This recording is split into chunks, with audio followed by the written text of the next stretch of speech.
기자들이 생생한 취재 뒷이야기 전해드리는 기자들의 수다 시간입니다. 먼저 여야를 밀착 취재하는 기자들 소개합니다. 인수위와 국민의힘 출입하는 정주희 기자입니다. 네, 안녕하세요. 정주희입니다. 더불어민주당 출입하는 나경열 기자입니다. 안녕하세요. 나경열입니다. 여야가 검찰 수사권의 완전 박탈, 그러니까 검수완박으로 치열하게 대립한 한 주였습니다. 이 민주당이 검찰 수사권 폐지 법안을 통과시키기로 한 다음 날 윤석열 당선인이 한동훈 검사장을 법무부 장관 후보로 지명했죠. 기자들의 수다, 오늘의 주제입니다. 네, 검수완박 직진 입법, 그리고 한동훈 지명, 직진 인선. 문재인 정부 남은 20여일 검수완박이 이 모든 이슈를 블랙홀처럼 빨아들이고 있는데요. 먼저 나경열 기자, 지난 주만 해도 민주당 의원들 사이에서 너무 급하게 추진하면 안 된다, 탈난다, 이렇게 걱정하는 의견들이 줄을 이뤘는데 정작 화요일 의원총회 때는 별다른 이견 없이 통과가 잘 된 것 같아요. 당론으로. 이거 어떻게 된 거죠? 말씀하신 의견 분명히 있었습니다.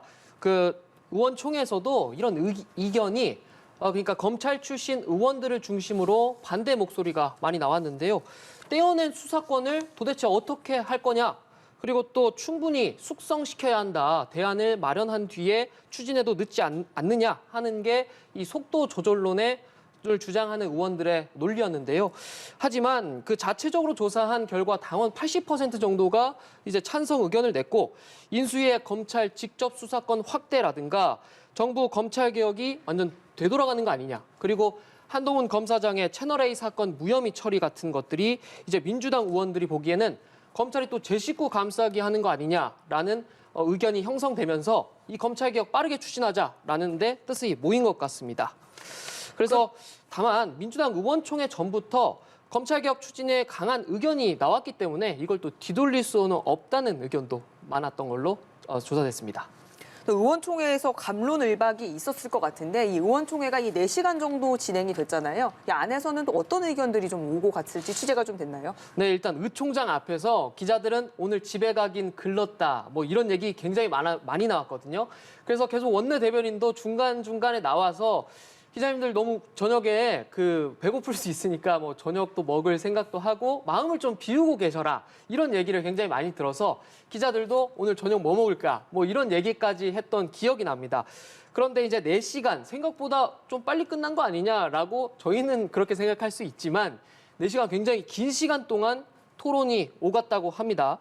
조금 전 말씀드린 것처럼 이런 검찰의 집단 반발 그리고 또 민주당 입장이 검찰이 이렇게 강력한 권한과 권력을 내려놓기 싫어서 이렇게 집단 반발하는 것 아니냐는 민주당 입장이 정리가 됐습니다.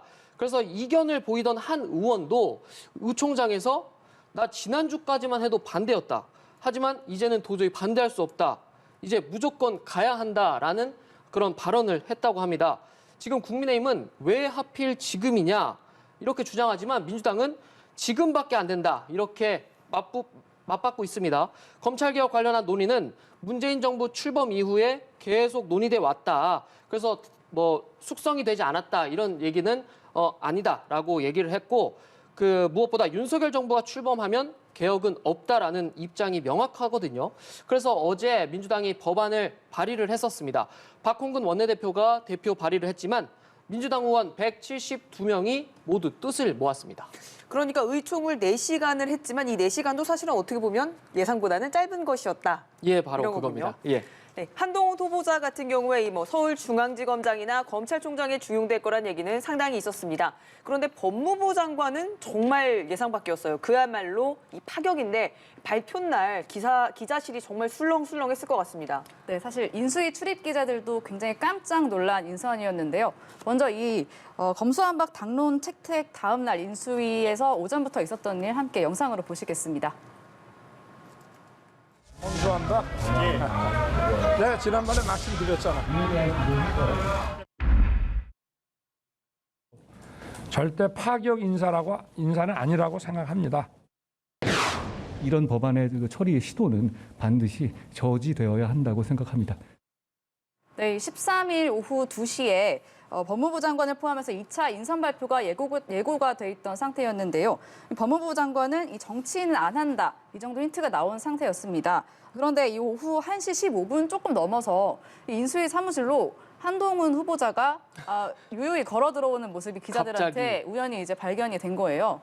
그래서 이제 기자들이 너무 깜짝 놀라서 왜 오셨냐 이렇게 물어봤더니 아무 말도 안 하고 인수위 사무실로 이제 들어갔습니다. 그래서 이 한동훈 후보자가 법무부 장관에 지명이 되는구나 이렇게 기자들이 인식을 했고요. 그때부터 이제 사실 1시 15분이면 밥을 먹고 여유롭게 조금 커피를 그렇죠. 마실 시간이었는데 그렇죠. 예. 커피를 마시던 기자들의 긴급 상황이 된 겁니다.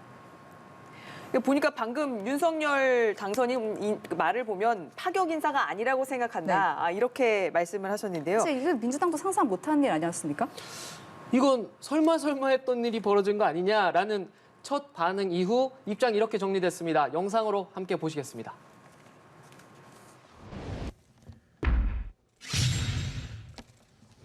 한동훈 법무부 장관 후보자 지명은 대한민국을 특권 검찰의 손아귀에 두겠다는 이 대국민 선전포고가 아닐 수 없습니다. 네, 이런 재밌는 의견도 있었는데요. 한동훈 검사장이 윤 당선인의 최측근이지만 한편으로는 사람을 가리지 않고 수사하는 인물로 알려져 있는데요.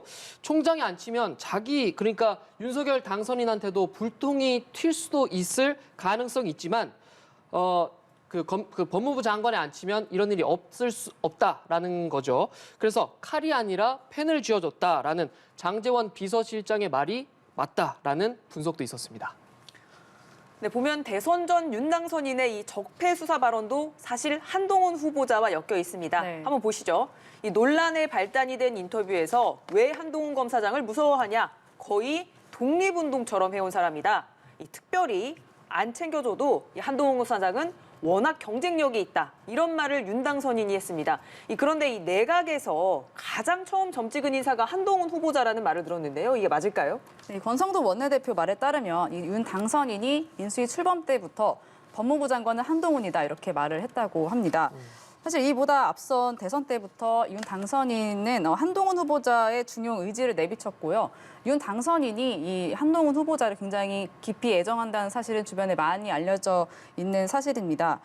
윤석열 정부에서 중용이 될 것이라는 것은 기정사실처럼 이제 여겨졌는데 사실 이 초대 법무부 장관은 좀 파격이라는 반응이 많습니다. 아까 말씀하신 것처럼 중앙지검장이나 검찰총장의 좀 그 예상이 됐었는데 이제 법무부 장관에 앉히면서 아까 장제원 비서실장 말처럼 칼이 아닌 펜을 쥐어준 거라는 건데요. 다만 민주당이 검수완박을 그대로 추진할 경우에 아직 정해지진 않았지만 이 중대범죄 수사권을 가진 기관이 법무부 장관의 지위를 받을 가능성이 높습니다. 그래서 한동훈 후보자에게 막강한 권력이 쥐어지는 것 아니냐. 그런 측면에서는 검수완박에 대항하는 묘수다.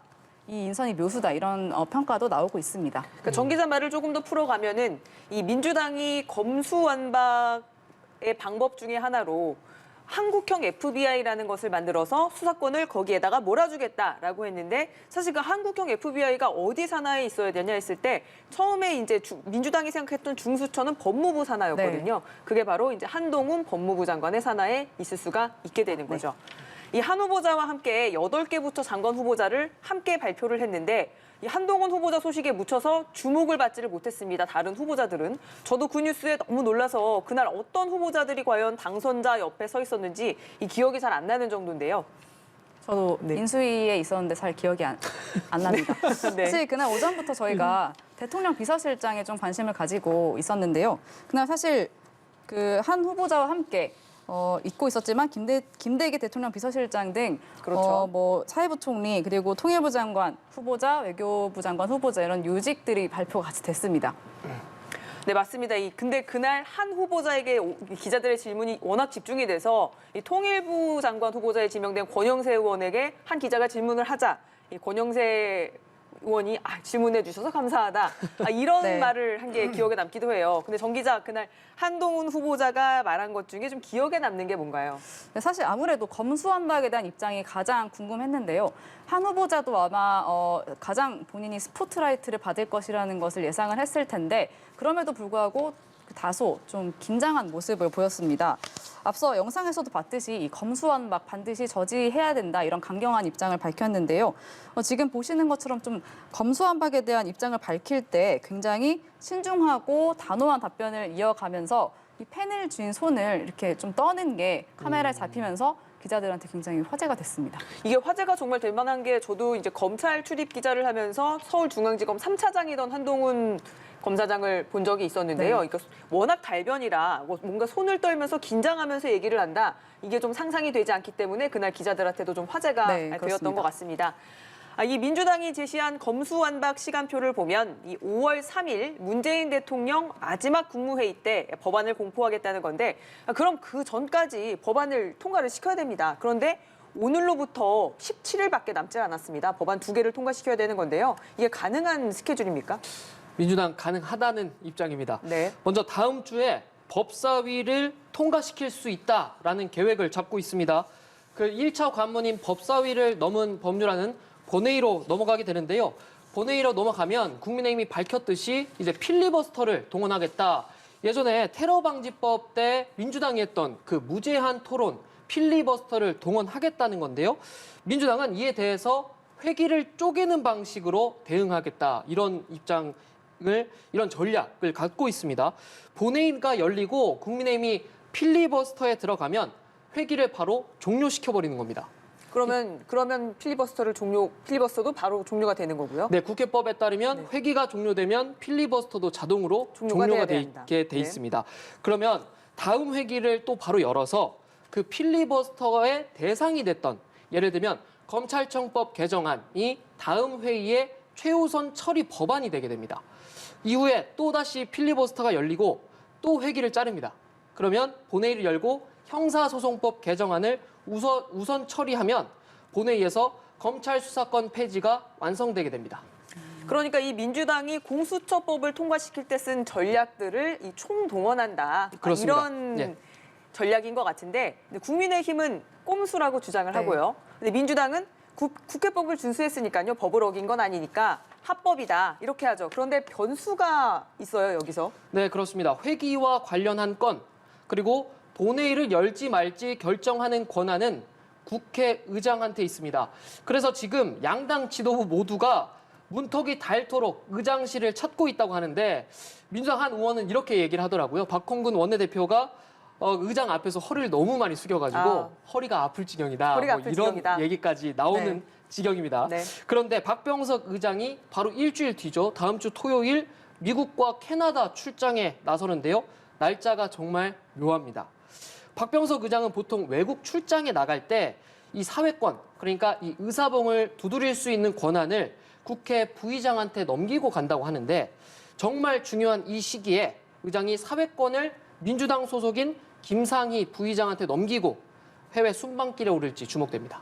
그런데 이 박병석 국회의장 임기가 5월 달 말이면은 종료가 됩니다. 그렇기 때문에 임기 종료를 앞두고 의장이 이 짐을 지고 갈 것인가, 어떤 선택을 할 것인가가 굉장히 관심을 받게 되는 거죠. 네, 검수완박 전국에서 아무래도 이 전국이 지방선거에도 영향을 미칠 수밖에 없을 겁니다. 네. 그 선거 관련 여야 상황을 간단히 짚고 넘어가고 싶은데요. 국민의힘에선 김진태 전 의원이 단식에 돌입했습니다. 그런데 왜 단식을 시작한 거죠? 강원지사 공천 때문인데요. 여론조사에서 김진태 전 의원의 상당한 격차로 뒤진 황상무 전 KBS 앵커가 단수 공천되면서 이에 불복한 김 전 의원이 국회 앞에서 단식 농성에 돌입을 한 겁니다. 황 전 앵커는 윤석열 당선인의 대선 당시 TV 토론 코칭을 맡았던 인사인데요. 윤석열 당선인의 측근 인사라고도 볼 수 있는 그런 인사입니다. 그래서 이준석 대표가 어젯밤에 이제 농성장을 찾아서 재심 요청 가능성을 말하면서 좀 지방선거가 윤심 논란으로 조금 국민의힘에서 시끄러워질 것 같은 분위기인데요. 국민의힘이 사활을 걸어야 하는 이 경기도지사 선거가 윤심 논란의 시발점이었습니다. 윤 당선인 주변에서 김은혜 의원의 출마를 좀 독려를 하면서 대선 주자였던 유승민 전 의원과 김은혜 의원이 맞붙고 있는데요.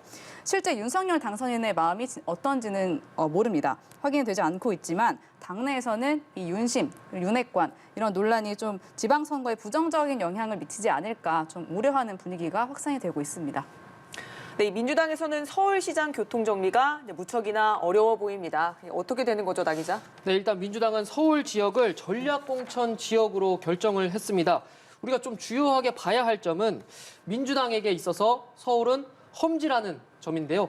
이 명제로 인해서 시끌벅적해지기 시작했습니다. 송영길 전 대표 측은 험지에 나가서 싸우면서 대선 패배에 책임을 지겠다 이런 입장이고요. 반대 측은 험지인 만큼 민주당 쪽으로 시선이 모일 수 있게 하는 흥행 요소가 필요하다는 입장입니다. 그리고 송 대표 출마는 이 책임 측면에서 부적절하다라고 주장하고 있는데요. 이렇게 이견이 상당한 가운데 송 전 대표는 일단 마이웨이입니다. 내일 출마 기자회견을 그 청년들이 많이 모이는 홍대에서 하기로 했고요. 그렇군요. 일각에선 이낙연 전 대표 추대론을 띄우고 있지만 이낙연 전 대표 당사자는 큰 반응을 보이지 않고 있습니다. 네, 이번에는 기자들이 뽑은 이번 주의 한 컷입니다. 취재하면서 한 주 동안 인상 깊었던 장면을 기자들이 한 컷씩 뽑아왔습니다. 먼저 정주희 기자, 어떤 장면 골라왔습니까? 네, 그저께죠. 윤석열 당선인과 안철수 위원장이 만찬 회동을 한 뒤에 어제 함께 회의에 참석한 장면입니다. 이 민주당에서는 지금 윤석열 당선인과 안철수 위원장이 화해한 것이 이제 가짜다 이렇게 주장을 하고 있는데요. 그 쇼윈도 부부의 쇼다 이렇게 네. 평가를 했습니다. 네, 그렇게 이제 얘기를 하고 있는데 좀 반 정도는 맞을 여지가 있습니다. 왜냐하면 이 안철수 위원장이 공동정부 합의 정신이 훼손될 일이 있었다 이렇게 얘기를 하면서 균열이 있었음을 인정을 했는데요. 하루 만찬으로 완전히 해소가 됐을지는 좀 앞으로 좀 두고 봐야 될 것 같습니다. 일단 안 위원장의 전문 분야인 과학기술과 보건의료 그리고 교육 이쪽에 향후 차관이나 청와대 인사에서 적극 반영하기로 의견을 좀 모았다고 하는데요. 그런데 인수위 내부에서는 사실 정호영 복지부 장관 후보자를 놓고 굉장히 말이 많은데 좀 변수로 보고 있는 게 사실입니다. 이 여러 의혹들이 무더기로 쏟아져 나오고 있는데요. 윤 당선인이 40년 직이더라도 좀 그대로 밀어붙이기 어려울 것 같다는 분위기가 있습니다. 조금 전에는 정 후보자가 지인에게 사의를 표했다 이런 보도가 나오고 또 인수위에 또 그 사의를 전했다 이런 보도가 나왔는데 윤 당선인 측은 일단 오보라고 이렇게 입장을 냈습니다. 근데 만약에 정 후보자가 낙마를 한다면 대안으로는 안 위원장의 추천 인사가 될 수 있지 않겠냐 이런 얘기도 나오고 있습니다. 그렇군요. 이제 보다 보면 굉장히 궁금한 점이 생기는데 윤 당선인이 누군가와 갈등을 겪을 때 예를 들어 이준석 대표도 그랬고 안철수 인수위원장도 그랬고 정말 이게 어떻게 이 갈등이 해소가 될까? 해소가 안 될 것 같다라는 순간에 만찬을 합니다. 저녁 식사를 하고 그리고 나서 네. 전격 봉합 이러한 기사들이 나오는 걸 볼 수가 있는데요. 분명히 식사 때 윤 당선인의 어떠한 그 매력이 있는 것 같아요. 정주희 기자 이걸 어떻게 보시죠? 사실 이 식사 후에 전격 합의, 갈등 봉합 이거 항상 네. 이제 나오던 얘기여서 네. 윤 당선인의 식사 정치 효능감에 대한 이 얘기는 여러 번 나왔고 저희가 경선, 대선 지금 이제 인수위까지 쫓아온 얘기인데요. 이번 만찬은 좀 일식집에서 역시 반주를 좀 곁들였다고 하고요. 사실 윤 당선인이 공식적인 자리보다는 조금 이제 편안한 자리에서 이야기를 잘 이끌어가는 그런 능력이 있습니다. 그러면서 이 식사 자리처럼 공식적인 자리보다는 비공식적인 자리에서 결과물을 좀 잘 만들어내는 그런 측면이 있는 것 같습니다. 그렇군요. 나경열 기자는 이번 주 어떤 사진 골라오셨습니까? 네, 길게 얘기하지 않겠습니다. 그 윤 대통령 당선인이 내각 인선을 발표한 장면인데요. 짧게 이 사진 이름을 붙인다면 세상의 절반은 여성으로 하겠습니다. 그 외에는 다른 설명은 필요 없다. 예, 여기까지 사진을 하겠습니다. 보고 이해해달라 이거군요. 여기까지입니다. 네, 여기까지입니다. 네. 예. 그렇다면은 정주희 기자가 이 인수위 출입 기자로서 좀 보면은 저 뒤에 이제 병풍처럼 네. 서 있는데 어떻게 좀 방어를 해주신다면 어떤 방어를 할 수 있을까요? 일단 결과적으로 놓고 보니 60대 남성, 서울대, 경상도 출신이 주를 이룬 것은 맞습니다. 그런데 이제 인수위 출입 기자로서 윤 당선인의 입장을 좀 전달해 드리자면요. 국민과 국익이 인선의 기준이라고 이제 반복해서 얘기를 하고 있습니다. 그렇지만 벌써부터 비판의 시각도 있는 것도 사실이고요. 이에 대해서는 인사청문회 검증을 거치면서 자연스럽게 국민들의 평가를 받을 것으로 보입니다. 네, 국민들의 평가를 조금 더 받아들여 주셨으면 하는 마음을 전하고 싶네요. 네, 오늘은 여기까지입니다. 기자들의 수다, 다음 주엔 더 재밌는 뒷얘기로 찾아뵙겠습니다. 감사합니다.